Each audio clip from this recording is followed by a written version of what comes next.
প্রত্যেককে স্বাগত জানাচ্ছি এ টু জেড পরীক্ষাতে। তো আজকে কিন্তু আবার চলে এসেছি সারাংশ নম্বর ৩১ নিয়ে। প্রত্যেকের প্রিপারেশন কেমন চলছে প্রত্যেকে কিন্তু জানিও। আচ্ছা, শুরু করার আগে বলে রাখি এখানে দেখো এগুলো কিন্তু তোমাদের যে হোয়াটসঅ্যাপ গ্রুপ রয়েছে সেই গ্রুপে কিন্তু এই পিডিএফ গুলো দেওয়া হয়েছে। তো এই গ্রুপে যারা জয়েন হতে চাইছো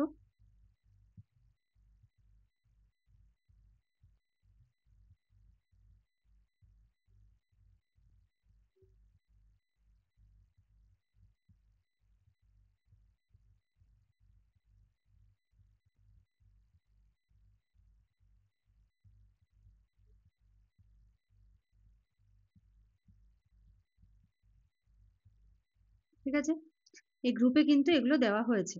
আচ্ছা দেখো, ঊনবিংশ শতকের অস্থির সমাজে শিশু শিক্ষাকে সহজ, যুক্তিসঙ্গত ও আনন্দময় করার যে প্রয়াস প্রথম বাস্তব রূপ পায় তার কেন্দ্রে ছিলেন ঈশ্বরচন্দ্র বিদ্যাসাগর। ভারতীয় যে শিক্ষা ব্যবস্থা, ভারতীয় বলছি, বাংলার যে শিক্ষা ব্যবস্থা, সেটাকে একটা বিশেষ জায়গা দেওয়ার পেছনে মূল অবদান কিন্তু ঈশ্বরচন্দ্র বিদ্যাসাগরের। তার রচিত আদর্শলিপি কেবল একটি পাঠ্য বই নয়, ছিল জাতির শিশু মন গঠনের প্রথম সুনির্দিষ্ট দিশারি। অত্যন্ত সরল ভাষা, স্পষ্ট উদাহরণ এবং ধীরে ধীরে কঠিনতার মাত্রা বাড়ানোর দক্ষ পরিকল্পনার মাধ্যমে বিদ্যাসাগর শিশুকে শেখান শিক্ষা মুখস্থ বিদ্যা নয়, বরং চিনতে শেখা, বুঝতে শেখা, জীবনকে উপলব্ধি করা। মানে এখানে কিন্তু ঈশ্বরচন্দ্র বিদ্যাসাগরের আদর্শলিপির কথা বলেছে। আমার মনে হয় আমরা প্রত্যেকেই এই বইটা ছোটবেলায় পড়েছি বা এখনো আমরা পড়ানোর চেষ্টা করি, এবং এই বইতে যেভাবে শেখানো রয়েছে একটা শিশু খুব সুন্দরভাবে কিন্তু এই বইয়ের মাধ্যমে বাংলাটা শিখতে পারে। আদর্শলিপির প্রতিটি শব্দগুচ্ছ, প্রতিটি অনুচ্ছেদ শিশু মনে যুক্তির আলো সাজাতে নির্মিত। কঠোর ব্যাকরণকে তিনি রূপান্তর করেন সহজ ব্যাখ্যার জগতে, আর নৈতিক মূল্যবোধকে পরিবেশন করেন শিশুর উপলব্ধির ভাষায়। ফলে পাঠ্য বইটি হয়ে ওঠে শুধু ভাষা শেখার মাধ্যম নয়, বরং শিষ্টাচার, মানবিকতা ও সামাজিক দায়বদ্ধতার প্রাথমিক পাঠ।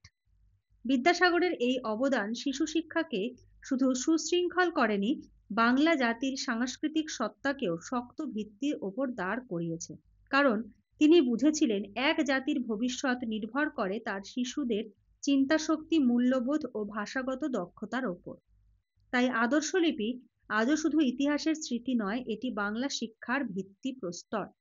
কেউ যদি আদর্শলিপি ঠিক করে পড়ে, তার বাংলা শেখার যে ভিত গঠিত হবে সেটা মানে একদম নিখুঁতভাবে গঠিত হবে।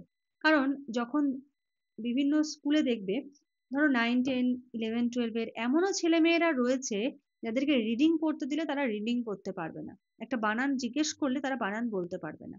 কিন্তু আমার মনে হয় তারা যদি ছোটবেলার থেকে আদর্শলিপিটা তাদের যদি ভালো করে পড়ানো যেত, এই যে বেসটা যে স্ট্রং হয় এটা কিন্তু হয়ে যেত। তো যাই হোক, এবার আমাদের কাজ হলো এটার একটা শিরোনাম দিয়ে সারাংশ লেখা। চলো তাহলে শুরু করছি। প্রথমে শিরোনাম দেব,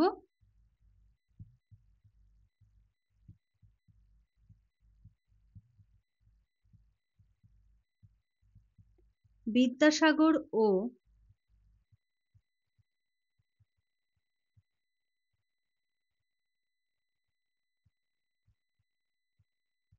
আদর্শলিপির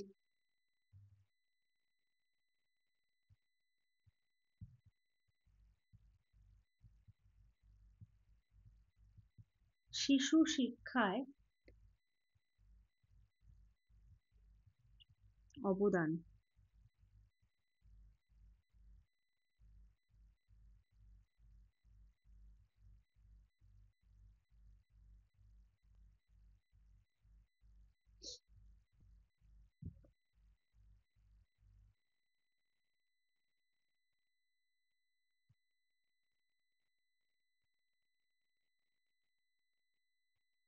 লেখাটা লিখবো,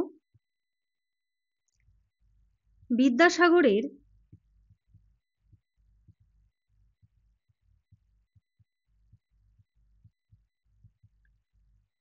আচ্ছা, এটা এটা বলে দিই একটু। এটা হলো আমাদের যে তোমাদের বললাম যে গ্রুপে তোমাদের নোটস গুলো দেওয়া হয় সেই গ্রুপ। এটা এই গ্রুপটা ফুল হয়ে গেছে, আমাদের সেকেন্ড গ্রুপ চলছে। তো সেই গ্রুপে যদি তোমরা কেউ জয়েন হতে চাও জয়েন হয়ে যেতে পারো। কি কি পেয়ে যাবে এখানে সমস্ত ডিটেলস রয়েছে, একটু দেখে নাও। হুম, এই যে আপডেটেড টপিকস কি কি দেওয়া হচ্ছে না হচ্ছে সেগুলো কিন্তু অলরেডি আমরা বলে দিয়েছি, তোমরা প্রিভিয়াস ভিডিওস গুলো চেক করলে জানতে পারবে। আচ্ছা, এখানেও কিছু রয়েছে, যেমন দেখো যে ICC women cricket world cup, দিল্লিতে গাড়ি বিস্ফোরণ, পথবকুন নিয়ে সুপ্রিম নির্দেশ, হস্তশিল্প মেলা, লক্ষ্মীর ভান্ডার, নেপাল জেনজেড, ঠিক আছে, এরকম এগুলো কিন্তু দেওয়া হয়েছে। আচ্ছা চলো, বিদ্যাসাগরের আদর্শ লিপি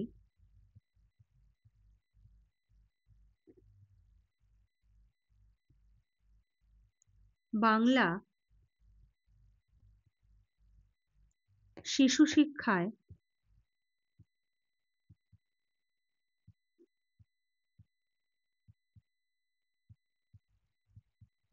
বিপ্লব ঘটায়।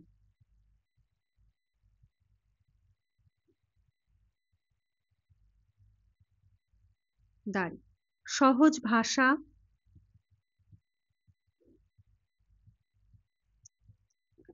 স্পষ্ট উদাহরণ,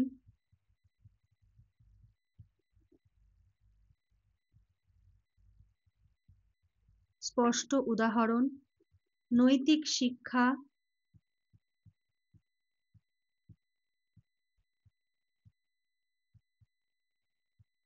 নৈতিক শিক্ষা ও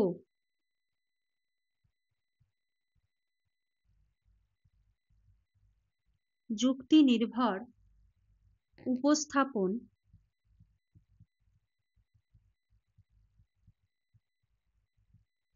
উপস্থাপন শিশুদের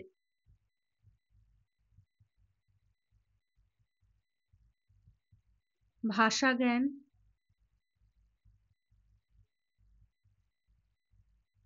ভাষা জ্ঞান, চিন্তা শক্তি,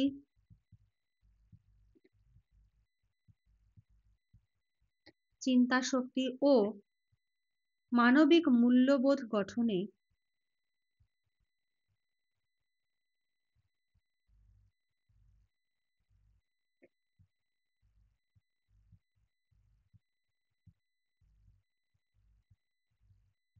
গঠনে গুরুত্বপূর্ণ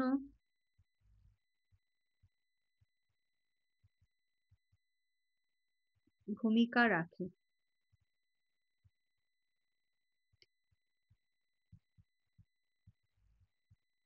যা ভিত্তিমূল শিক্ষাকে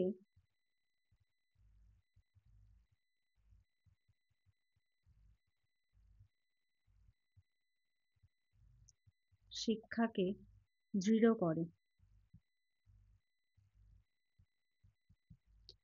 ঠিক আছে, তো এই হলো আজকের সারাংশ, তোমরা তোমাদের মতো করে লিখো। তো আজকের মতো এখানে শেষ করছি। আর নোটস পিডিএফ ফরম্যাটে যদি পেতে চাও, হ্যাঁ, নোটস পেতে গেলে তোমরা স্ক্রিনে দেওয়া নাম্বারটায় যোগাযোগ করে সমস্ত ডিটেলস জেনে নিতে পারো। চলো আজকের মতো এইটুকুই, থ্যাংক ইউ।